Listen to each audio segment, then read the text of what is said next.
have been a stay-at-home mom for almost 7 years, so let me share all of my non-negotiables.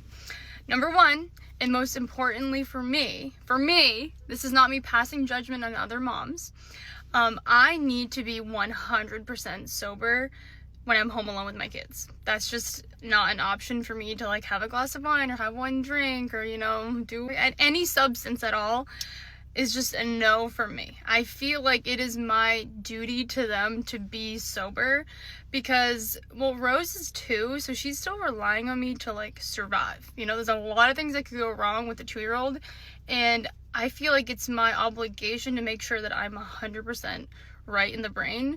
Because if something were to happen to them and I wasn't sober, then I would never know if that would have happened if I was sober. I understand Jay is almost 7 and it's like a whole different ballgame for him. Like he could survive on his own for like days.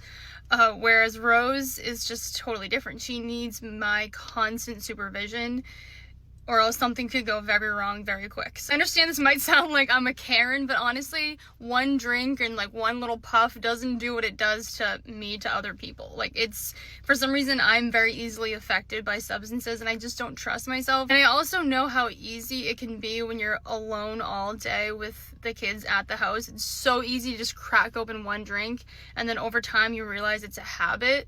And usually when that's a habit, there's an underlying issue. Like, why can't I get through the day without one drink? So I don't even want to indulge. Number 2 is I have to make time for my hair and makeup. What I like to do to make sure I make time is I do my hair and makeup right next to them on the floor. Because I noticed in the beginning I had a really hard time with this. I would go into the bathroom to get ready and I remember baby Jay would just be like, up, and he always wanted me. Until I started doing my makeup on the floor right next to him, he would be completely fine for like 30 minutes, and that's just what I do. 7 years later, I still do that. So if you are feeling like you can't take care of yourself, my best advice would be to put a mirror like close to the ground on the wall and do your hair and makeup there, and maybe put it in the playroom. You know, it doesn't have to look aesthetic. This is not the time for aesthetic. You can do that later when they're grown up and in school. Number 3, I do not let my kids wake up before 7 a.m. because I am just not a morning person. I can't clock in that early into momming. I just can't do it. So I don't allow it. And I know that might sound like crazy. Like, what do you mean? Like, what do you do if they do wake up? Well, honestly, they almost never do. If Rose wakes up before 7 a.m., I just put her back to sleep. Jay, well, he can just do his own thing. He can wake up and he can go downstairs and watch TV on his own. But when he was little, he would sometimes wake up before 7 and I would just tell him to go back to bed.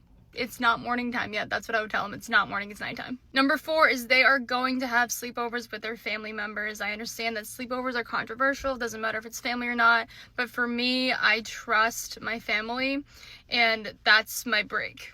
That's when I get to be me and not just a mom. I would like to be outside sometimes. Number 5, I really only do 1 big meal a day with 2 little meals, or I'll do 2 big meals because I don't know if it's just my kids, but they're just not hungry 3 times a day for a big meal. And that would be taking up so much of my day, my time. And then sometimes I will do this thing where I do food days, where I do just dedicate the day to like making them food and feeding them just to kind of make up for the past couple of days if we were busy or something.